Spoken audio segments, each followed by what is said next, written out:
محترم ناظرین السلام علیکم۔ میرے ابو کو فوت ہوئے 6 ماہ گزر چکے تھے۔ میری امی جوانی میں ہی بیوہ ہو گئی تھیں۔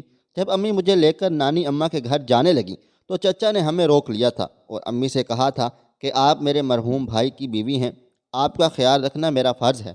تب سے چچا میری ماں کا بہت زیادہ خیال رکھا کرتے تھے۔ وہ اپنی بیوی سے زیادہ میری امی پر مہربان تھے۔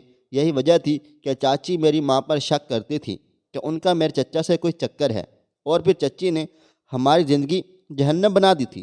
سارے گھر کے کام ہم ماں بیٹی سے کرواتی اور چاچی ہم دونوں کو باتیں بھی سناتی۔ چچی کبھی بھی ہمارے کام سے متاثر نہیں ہوئی تھی۔ اس نے ہمیشہ ہی کیڑے نکالے تھے۔ کبھی کہتی کہ یہ ٹھیک نہیں کیا تو کبھی کہتی وہ کام بگاڑ دیا ہے۔ ایسے میں میری زندگی عذاب بن کر رہ گئی تھی۔ اوپر سے چچی کی 2 بیٹیاں اور ایک بیٹا بھی ہمارے لیے امتحان بن گئے تھے۔ وہ بھی سارا دن مجھے اور امی کو کاموں میں مصروف رکھتے تھے۔ اس گھر میں واحد ہمارا ایک سہارا تھا، وہ چچا ہی تھے۔ چچا میرا اور امی کا بہت زیادہ خیال رکھتے تھے، مگر چچی سے یہ بھی برداشت نہیں ہوتا تھا۔ جب سے ابو کا انتقال ہوا تھا، چچا میرے اور امی کے لیے علیحدہ سے فروٹ لایا کرتے اور اپنے بچوں کے لیے الگ سے لاتے تھے، مگر چچی ہم سے وہ فروٹ تک چھین کر لے جایا کرتی تھی۔ وہ کہتی تھی کہ جب ہمارا کھانا پینا ایک ساتھ ہے تو یہ علیحدہ علیحدہ فروٹ لانے کا رواج نہیں ڈالنا چاہیے، اور پھر ہمیں پھلوں کے چھلکے دیکھنا ہی نصیب ہوتے تھے۔ میں مشین لگا کر کپڑے دھونے لگی تھی۔ جب واپس آئی تو امی صحن صاف کر کے کمرے میں جا چکی تھی۔ میں ان کی ٹانگیں دبانے لگی تھی، تب چچی آ گئی اور کہنے لگی، کنول پھر سے لیٹ گئی ہو، کچن کون دیکھے گا؟ میں نے تم سے پہلے بھی کہا تھا کہ آج بچوں کو قورمہ بریانی کھانے کا دل کر رہا ہے اور تم ادھر لیٹی ہو۔ میری امی کی آنکھوں میں آنسو آ گئے تھے۔ یہ بے بسی کی انتہا تھی۔ امی کہنے لگی، شازیہ آج طبیعت ٹھیک نہیں ہے۔ چچی ایک دم چیخ پڑی تھی۔ وہ کہنے لگی، کمل ہر وقت تم بیمار رہتی ہو، میرا تو جی کرتا ہے کہ تم دونوں ماں بیٹی کو ہاتھ سے پکڑ کر گھر سے نکال دوں، مگر مجھے اس بات کا علم نہیں ہے کہ تم نے میرے شوہر پر کیا جادو کر رکھا ہے جو تم لوگوں کو وہ اس گھر سے جانے نہیں دیتا۔ میرے بس میں ہو تو میں تم دونوں کو اپنے گھر میں ایک لمحے کے لیے بھی برداشت نہ کروں۔ امی اٹھی اور کچن میں چلی گئی تھی۔ میرا دل چاہتا تھا کہ میں چچی جان سے پوچھوں کہ آپ کے اندر کا حسد آخر کب تک ختم ہوگا۔ دراصل جب میرے ابو حیات تھے تو وہ یہ سب دیکھ کر چچی حسد کا شکار ہوتی رہتی تھی۔ تب ہماری زندگی بہت پرسکون گزر رہی تھی۔ نہ جانے ہماری خوشیوں کو کس کی نظر لگ گئی تھی کہ میرے ابو کا انتقال ہو گیا۔ امی تو اب تک صدمے میں تھی۔ چچی نے بڑے ہوشیاری سے ابو کا بزنس چچا جان کے حوالے کر دیا تھا۔ ظاہر سی بات ہے کہ میں اور امی تو اپنے حواس میں ہی نہ تھے۔ ابو کا کاروبار ڈوبنے والا تھا تو چچا نے اسے سنبھال لیا تھا۔ اب چچا ہر مہینے ساری آمدنی لا کر میری امی کے ہاتھ پر رکھ دیا کرتے تھے اور کہتے تھے کہ بھابھی یہ آپ کا مال ہے، آپ کو اس کو جس طرح بھی استعمال کرنا ہے، اس آپ کی مرضی۔ چچا اپنا کام چھوڑ کر ابو کا بزنس سنبھال رہے تھے۔ امی چچا کو اچھی خاصی تنخواہ دینے لگی تھی۔ یہ دیکھ کر تو چچی کا دل جل کر رہ گیا تھا کہ میرا شوہر ابھی بھی بس ایک تنخواہ دار ملازم کی طرح کام کر رہا ہے۔ چچی نے چچا اور امی پر شک کرنا شروع کر دیا تھا۔ اب وہ روز چچا سے لڑنے لگی تھی کہ تم اپنی بھامی کنول پر اتنے مہربان کیوں ہو، ضرور دال میں کچھ کالا ہے۔ ایک دن امی نے چچی کے سامنے ہاتھ جوڑ دیے تھے اور کہا تھا کہ خدا کے واسطے ایسے الفاظ اپنے منہ سے مت نکالا کرو، مجھے میرے بیٹے کے سامنے شرمندہ مت کیا کرو، میں کسی کو منہ دکھانے کے قابل نہیں رہوں گی۔ ایک دن چچا نے صاف صاف کہہ دیا تھا کہ اگر شازیہ تم نے یہ بات کرنا نہ چھوڑی تو میں تمہیں طلاق دے کر اس گھر سے نکال دوں گا۔ یہ بات سن کر چچی جان ڈر گئی تھیں۔ اس کے بعد انہوں نے پھر کبھی یہ الفاظ اپنے منہ سے نہیں نکالے تھے، مگر دل میں جو شک ایک بار بن گیا تھا وہ بھی کبھی ختم نہ ہوا تھا۔ اس لیے چچی نے امی اور مجھے ذلیل کرنے میں کوئی کسر باقی نہ چھوڑی تھی۔ چچی جان نے تو چچا کو اس قدر اپنی مٹھی میں کر لیا تھا کہ جو مہینے بھر کا خرچ لا کر امی کے ہاتھ میں رکھتے تھے انہوں نے وہ بھی دینا چھوڑ دیا تھا۔ یعنی اب ہمارے بزنس پر چچا اور اس کے بچوں کا قبضہ ہو گیا تھا۔ میرے چچی کے دل میں چوٹ تھا جس کی وجہ سے میں اور میری ماں برے دن کاٹ رہے تھے۔ امی کی طبیعت بہت زیادہ خراب رہنے لگ گئی تھی۔ میں نے سوچا تھا کہ میں چچا سے بات کروں گی اور ان سے کہوں گی کہ میری امی کے علاج کے لیے چند پیسے دے دیں۔ جب رات کو چچا گھر واپس آئے تو میں ان کے پاس چلی گئی اور ان سے کہا، چچا آپ سے بہت ضروری بات کرنے آئی ہوں۔ چچا کہنے لگے، ہاں بیٹی کہو کیا بات ہے؟ تب میں نے کہا کہ میری ماں کی طبیعت خراب رہتی ہے، ان کی وجہ سے پریشانی ہوتی ہے، آپ میری ماں کے علاج کے لیے کچھ پیسے دے دیجئے تاکہ میں امی کو ڈاکٹر کے پاس لے جاؤں۔ چچا جان کہنے لگے، ٹھیک ہے بیٹی، میں تمہیں کچھ پیسے دے دوں گا۔ مجھے تو اس بات کا علم ہی نہیں تھا۔ اس وقت چچی ہم دونوں کی باتیں چوری چھپے سن رہی تھیں۔ وہ جلدی سے آگے بڑھیں اور کہنے لگیں، واہ، میرے لیے تو تمہارے پاس پیسے نہیں ہوتے، لیکن اپنے بھابھی کے لیے پیسے فوراً سے نکال رہے ہو۔ چچا جان کہنے لگے، تمہارے کپڑے جوتوں کے لیے میرے پاس پیسے نہیں ہیں، ہاں اگر تم کبھی بیمار پڑی تو تمہیں بھی ڈاکٹر کے پاس لے جاؤں گا، اتنا پتھر دل نہیں ہوں میں۔ لیکن تم کیسے بیمار پڑو گی؟ تم تو سارا دن بستر پر لیٹی اپنی بھابھی اور اس کی بیٹی پر حکم چلاتی رہتی ہو اور ان سے کام کرواتی رہتی ہو۔ بیمار تو وہ انسان ہوتا ہے جو مشقت کرتا ہے۔ چچی نے جب چچا کے منہ سے یہ الفاظ سنے تو ان کا رنگ پھک ہو کر رہ گیا تھا۔ وہ کچھ کہے بنا ہی کمرے سے باہر نکل گئی تھی۔ چچا نے مجھے 10,000 روپے دیے تھے اور کہا تھا میں اپنی امی کو صبح ڈاکٹر کے پاس لے جانا۔ میں نے چچا کا شکریہ ادا کیا اور اپنے کمرے میں آ کر ساری بات اپنی ماں کو بتا دی۔ امی جان کہنے لگی، شکر ہے تمہارے چچا کو اپنے بیوی کے کرتوت تو معلوم ہے۔ میں نے کہا، جی امی، مجھے بھی اسی بات کی تسلی ہے۔ امی جان کہنے لگی، بس میں چاہتی ہوں کہ میری اور تیری عزت اس عورت سے محفوظ رہے، یہ کچھ بھی کہہ سکتی ہے، کر سکتی ہے۔ میں بولی، امی، چچی سارا دن ہمیں بے عزت کرتی ہے، اس سے بڑھ کر اور بھلا کیا کرے گی؟ امی کہنے لگیں، ایسی عورتیں بہت کچھ کر لیتی ہیں، تم کیا جانو؟ میں نے کہا امی سے، چھوڑیں ان باتوں کو، اب میرے پاس پیسے آ گئے تھے اور میں صبح آپ کو ڈاکٹر کے پاس لے چلوں گی رات میں۔ اور امی بہت زیادہ سکون سے سوئی تھیں، اس بات سے بے خبر کہ آنے والی صبح ہمارے لیے کیا لے کر آنے والی ہے۔ صبح کچھ یوں ہوا کہ میری آنکھ کسی کے دروازے پیٹنے کی آواز سن کر کھل گئی تھی۔ میں نے جلدی سے اٹھ کر دروازہ کھولا تو سامنے چچی کھڑی تھی۔ وہ مجھے خون خوار نظروں سے دیکھ رہی تھی۔ پیچھے ہی چچا بھی چلے آئے تھے۔ چچی کہنے لگی، تم نے اپنے چچا کے پیسے چرائے ہیں؟ میں نے نفی میں سر ہلا دیا اور بولی، نہیں چاچی، آپ کیسی باتیں کر رہی ہیں، میں نے تو زندگی میں کبھی چوری نہیں کی۔ چچا نے خود ہی کل رات امی کے لیے علاج کے 10,000 روپے دیے تھے۔ چچی کہنے لگی، بس بس، زیادہ باتیں مت بناؤ، مجھے کمرے کی تلاشی لینے دو۔ چچا بھی پیچھے کھڑے ہو کر ہمیں دیکھ رہے تھے۔ چچی نے ہمارے کمرے کی ساری چیزیں الٹ پھلٹ کرنا شروع کر دی تھیں اور جب انہوں نے ہماری الماری کھولی تو سامنے کے منظر دیکھ کر میں دنگ رہ گئی تھی۔ چاچی نے الماری میں سے اپنے سونے کے زیور نکال کر ہوا میں لہرائے تھے۔ وہ کہنے لگیں، کمل، میرے سونے کے زیور تمہاری الماری میں کیا کر رہے ہیں؟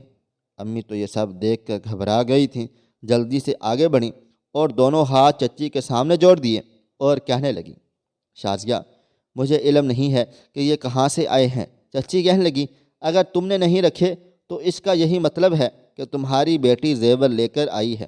امی کہنے لگی، نہ تو میں چور ہوں اور نہ ہی میری بیٹی چور ہے۔ چچا آگے بڑھے تھے، ان کے ماتھے پر شکن تھے۔ وہ کہنے لگے، تم دونوں ماں بیٹی چور نہیں تو میری بیوی کے زیورات یہاں پر کیا کر رہے ہیں؟ چچی نے الماری کی پھر سے تلاشی لینا شروع کر دی تھی اور پھر چچا کے وائلٹ کو نکال کر ہمیں دکھایا تھا۔ وہ کہنے لگی، یہ وہ وائلٹ ہے جو میں اور میرا شوہر صبح سے تلاش کر رہے ہیں۔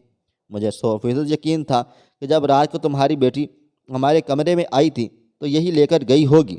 مجھے تو پتہ ہے تم دونوں ماں بیٹی کے ہاتھ میں بڑی صفائی ہے، اس طرح چوری کرتی ہو کہ سامنے والے کو پتہ تک نہیں چلتا۔ مگر چچا کہاں ماننے والے تھے۔ وہ کہنے لگے، نہ میری بھابھی چور ہے اور نہ ہی میرے بھائی کی بیٹی چور ہے۔ میں نے اس سے کہا، تم میرے ساتھ چلو اور آ کر تماشا اپنی آنکھوں سے دیکھ لو۔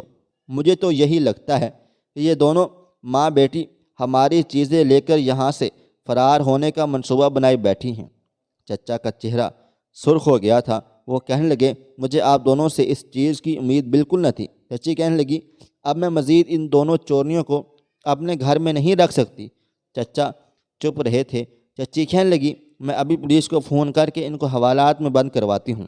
چچا کہنے لگے، نہیں نہیں، ایسا ہرگز مت کرنا، جیسی بھی ہیں یہ دونوں میرے بھائی کی نشانی ہیں۔ چچا کی ماتھی پر بل پڑ چکے تھے۔ وہ اپنے شوہر سے کہنے لگی، آج بھی آپ ان دونوں کی ہی طرفداری کریں گے؟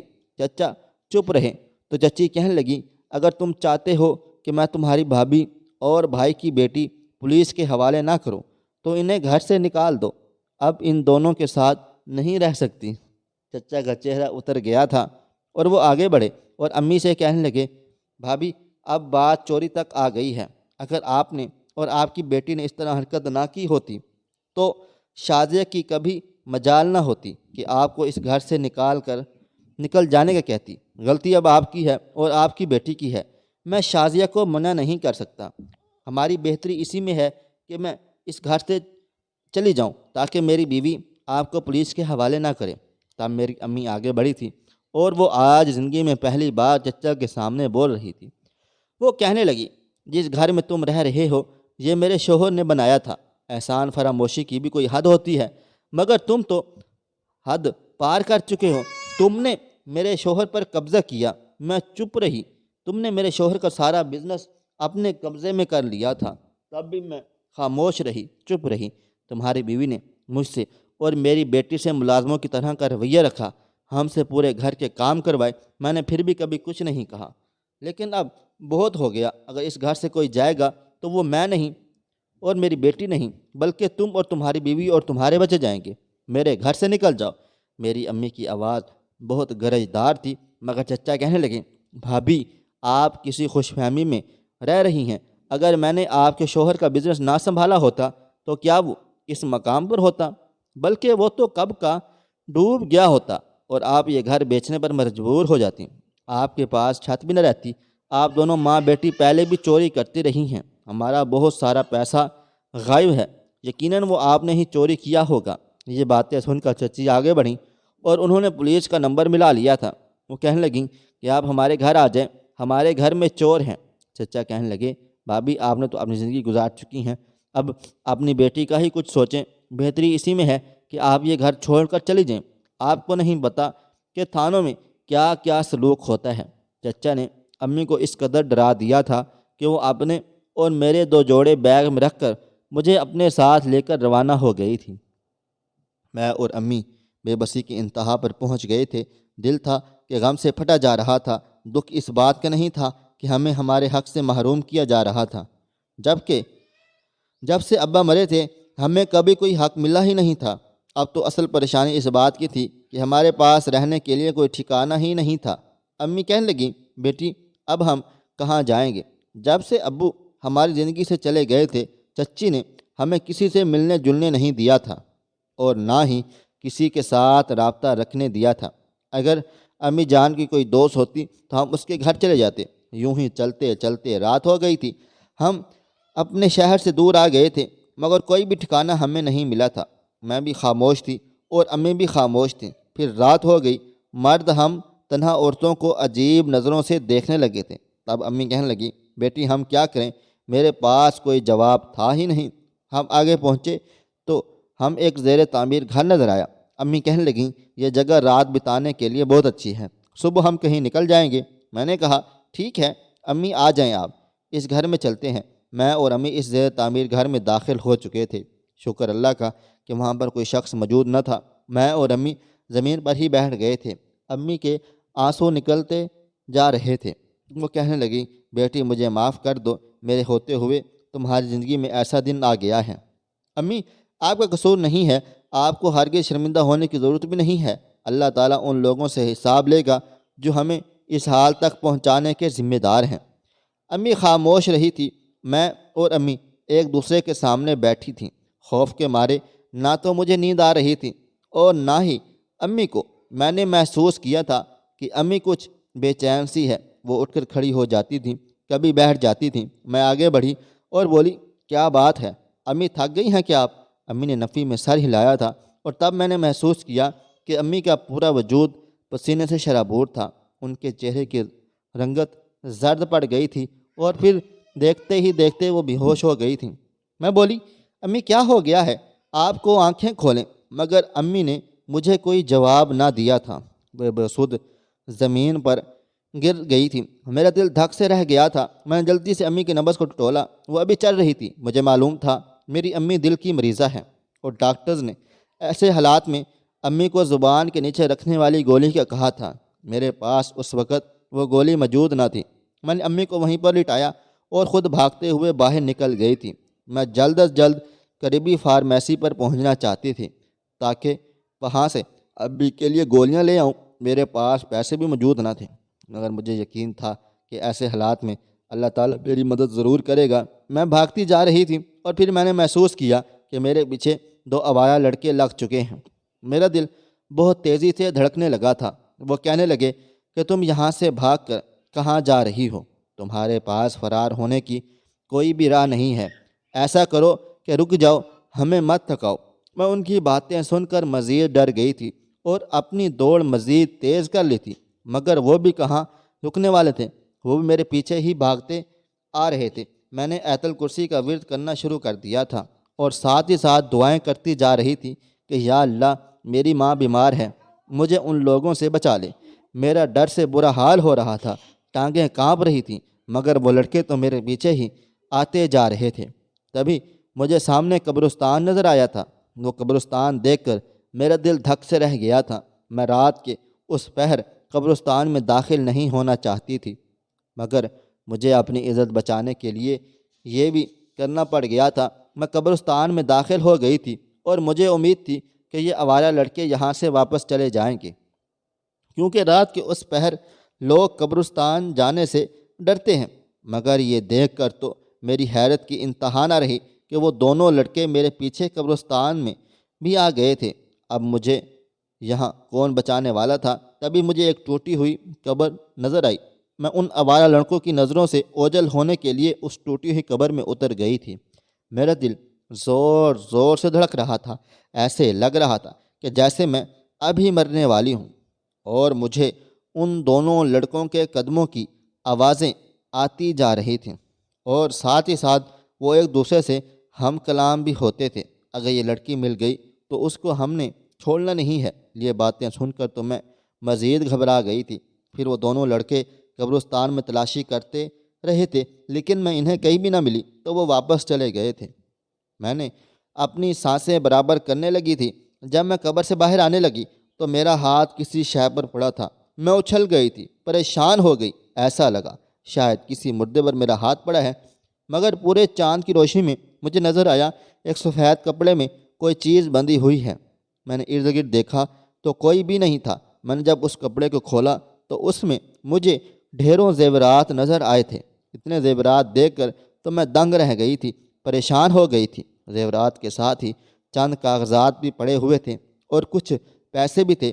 میں نے وہ اٹھائے اور قبرستان سے نکل گئی تھی۔ اب تو صبح ہو گئی تھی، مجھے کوئی ڈر نہیں تھا، لیکن امی کی فکر ستا رہی تھی۔ میں اسی جگہ پر واپس آ گئی تھی جہاں رات امی کو چھوڑ کر گئی تھی۔ یہ دیکھ کر میں حیران و پریشان رہ گئی کہ وہاں پر 2 عورتیں موجود تھیں جو امی کا خیال رکھ رہی تھیں۔ میں آگے بڑھی تو دیکھا کہ امی جان مجھے دیکھ کر مسکرا رہی تھیں۔ میں بولی آپ کون ہیں؟ تو وہ دونوں عورتیں بولی ہم دونوں یہاں سے گزر رہی تھیں تو ہماری نظر اس عورت پر پڑی۔ یہ عورت درد سے تڑپ رہی تھی کہ میں نے پوچھا کیا ماجرا ہے، کیا مسئلہ ہے؟ تو اس نے اپنے دل پر ہاتھ رکھا ہوا تھا۔ میں ساری بات سمجھ گئی، میرے بھی دل کا مسئلہ ہے۔ مجھے بھی ڈاکٹر نے زبان کے نیچے گولی رکھنے کے لیے دی تھی جو میں ہر جگہ اپنے ساتھ لے کر جاتی ہوں۔ میں نے وہ نکال کر اس کی زبان کے نیچے رکھ دی اور اللہ تعالیٰ کے فضل و کرم سے اب یہ بہتر ہے۔ میری آنکھوں میں آنسو آ گئے تھے۔ بے شک اللہ تعالیٰ انسان کی ایسی جگہ سے مدد کرتا ہے جہاں سے اس نے کبھی گمان بھی نہ کیا ہو۔ امی کی حالت بہتر ہو چکی تھی۔ میں نے ان دونوں عورتوں کا شکریہ ادا کیا اور امی کو اپنے ساتھ لے کر وہاں سے نکل گئی تھی۔ امی کہنے لگیں تم مجھے کہاں لے کر جا رہی ہو؟ میں بولی امی آپ چپ چاپ رہیں۔ میں امی کو اپنے ساتھ لے کر ایک ہوٹل میں چلی گئی تھی۔ ایک اچھا سا کمرہ میں نے بک کروایا تھا۔ امی کہنے لگیں اس کمرے کے لیے تمہارے پاس پیسے کہاں سے آئیں گے؟ تب میں نے امی جان کو سارا ماجرا سنا دیا تھا اور ان کے سامنے وہ گٹھڑی کھول کر رکھ دی تھی۔ ہم نے جب وہ کاغذات کھولے تو اس پر جو تاریخ لکھی تھی اس کو دیکھ کر حیران و پریشان رہ گئے تھے۔ یہ زیورات کسی نے 70 یا 80 سال پہلے حفاظت کے لیے قبر میں چھپا دیے تھے۔ اب ظاہر سی بات ہے کہ ان چیزوں کا مالک تو گزر گیا ہوگا۔ تب امی جان مجھے کہنے لگیں ہم یہ چیزیں رکھ سکتے ہیں تو ہم نے وہ زیورات بیچ دیے۔ وہ اتنے زیادہ مہنگے بکے تھے کہ ہم نے اپنے لیے نیا گھر لے لیا تھا۔ تب امی جان کہنے لگی، میں اپنے ساتھ برا سلوک کرنے والوں کو کبھی معاف نہیں کروں گی۔ امی نے مجھے کہا کہ میں چچا اور چچی پر کیس کرنا چاہتی ہوں اور تمہارے ابو کی ساری جائیداد ان سے واپس لینا چاہتی ہوں۔ امی جان نے چچی اور چچوں پر کیس کر دیا اور پیسے دے کر ایک اچھا سا وکیل رکھ لیا تھا۔ پھر کچھ عرصے میں ہی ہم یہ کیس جیت گئے تھے۔ ہمیں ساری جائیداد مل گئی تھی اور چچا بھی جیل کے سلاخوں کے پیچھے چلے گئے تھے۔ ہم نے ان سے اپنا گھر واپس لے لیا تھا۔ ان کے پاس رہنے کے لیے اب ٹھکانہ موجود نہ تھا۔ چاچی اپنے بچوں کو لے کر میکے چلی گئی تھی اور سننے میں یہی آیا تھا کہ ان کے میکے والے بھی چچی اور ان کے بچوں کے ساتھ وہی سلوک کرتے ہیں جو چچی نے میرے اور میری امی جان کے ساتھ کیا تھا۔ محترم ناظرین، ہمیں سب کے ساتھ حسن سلوک سے پیش آنا چاہیے تاکہ مجبور لوگ بھی ہنسی خوشی اپنی زندگی گزار سکیں۔ یہ دنیا مکافات عمل ہے، جیسا ہم کسی کے ساتھ کریں گے مستقبل میں ایسا ہی ہمارے ساتھ ہوگا۔ اس لیے کوشش کیا کریں کہ اپنی خوشیوں میں سب کو شریک رکھا کریں۔ خواہش صرف اتنی ہے کہ کچھ الفاظ لکھوں جس سے کوئی گمراہی کے راستے پہ جاتے جاتے رک جائے، اور نہ بھی رکے تو سوچ میں ضرور پڑ جائے۔ دوستو، امید کرتا ہوں کہ آپ کو یہ ہماری کہانی پسند آئی ہوگی۔ کہانی پسند آئی ہو تو ویڈیو کو لائک کریں، کومنٹس کریں، شیئر کرنا بالکل بھی نہ بھولیں۔ اور ہاں، اگر آپ لوگ اس چینل پر نئے ہیں تو اس چینل کو سبسکرائب ضرور کریں اور نوٹیفیکیشن کو ضرور دبائیں تاکہ آنے والی کہانی سب سے پہلے آپ کو مل سکے۔ مجھے آپ اگلی ویڈیو تک اجازت دیں۔ اللہ حافظ۔